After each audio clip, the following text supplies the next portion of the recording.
Hello everyone, this video is going to be a part of the series of videos that I'll be making, which will explain some small topics and concepts of physiology, pathology, and pharmacology that have always troubled me. So let's begin. The first topic that we're going to discuss is the O2 content of blood. So this topic is in the USMLE step questions, and it is one of the most important topics as well. But the problem is that I've always had trouble in getting to it. So let's begin. The first thing you have to ask yourself that what do we mean by O2 content of blood? When we talk about O2 content of blood, what do we mean by that? So we're asking ourselves that how much oxygen is there. We are asking about the quantity of oxygen that is there present in 100 milliliter of blood. So oxygen, which is given in milliliter, divided by 100 milliliter, 1 deciliter of blood. So how much oxygen is there in 100 milliliter of blood? So if you're given a vessel, a blood vessel, you're giving a blood vessel and you're asked how much oxygen is there in that blood vessel, if that blood vessel has 100 milliliter of blood. So you have to remember that the volume of blood is a constant when we talk about O2 content of blood. The blood is always 100 milliliter, that's what I'm trying to say. Now, now we'll have to ask ourselves, so we're talking about this, right? So we're talking about this, we have to ask ourselves कि when we're talking about कितना है O2 content, we're also talking about कि एक blood vessel है तो उसके अंदर the O2 content will be divided into two parts. You could either have a dissolved O2 basically, which basically means कि plasma के अंदर वो dissolved होगा, or that oxygen would be stuck to your blood vessel, right? So either that oxygen would be dissolved or that oxygen would be stuck to your hemoglobin molecule, right? So that basically translates कि we'll have to add these two quantities up. So you could either have oxygen freely moving in the plasma, or you can have oxygen stuck to your hemoglobin. So let's start with hemoglobin first. So the first part of your equation would deal with all the oxygen that is stuck to your hemoglobin.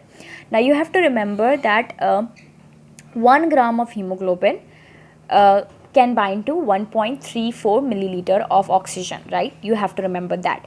Therefore, whatever the hemoglobin concentration is given to you, we will multiply it by 1.34, which would give us the amount of O2 binding capacity there is, right?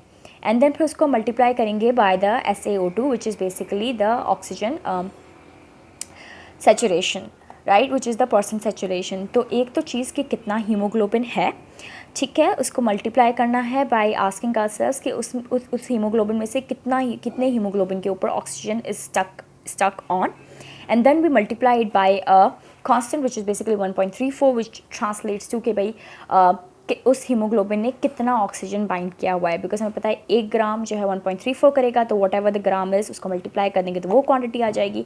और percent saturation हमें बताया गया कि उसमें से कितना percentage pound है, ठीक है. So this first part of equation basically translates to haemoglobin bound to oxygen.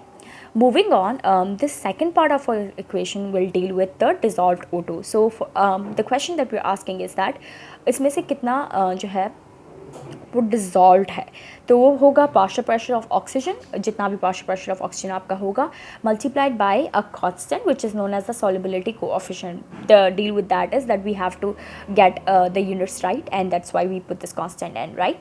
तो दूसरा ये पार्ट हो गया इस इक्वेशन का. So this equation would be comprised of two parts, इधर your haemoglobin bound to O2 वाला पार्ट सारा, and then your dissolved O2 वाला सारा part, right. Now also there is a very straightforward relationship between your PaO2 and your percent saturation. Agar if you increase your PaO2, if you increase your partial pressure of oxygen inside your arterial blood, you would increase the percent saturation as well, because jitna zyada oxygen hoga utna zyada it would stick on to your hemoglobin. Makes sense. It's a very simple concept. It would be something like this. As you can see, as your PaO2 increases, your SaO2 increases as well, right?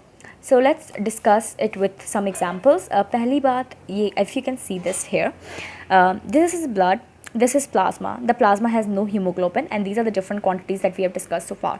So if you see, what happens is that if you increase the atmospheric oxygen if you increase the atmospheric oxygen, if you breathe in more, just now you can't physically increase the atmospheric oxygen, of course. But if you breathe in more, what happens is that your partial pressure of oxygen increases, right? And in the plasma, of course, it increases as well. But does your percent saturation increase? Yes, it increases in blood, but in plasma it does not increase because we don't have any hemoglobin to stuck it on, right? And the hemoglobin does not change in either of the cases because we're not increasing hemoglobin in any way, we're just increasing the oxygen.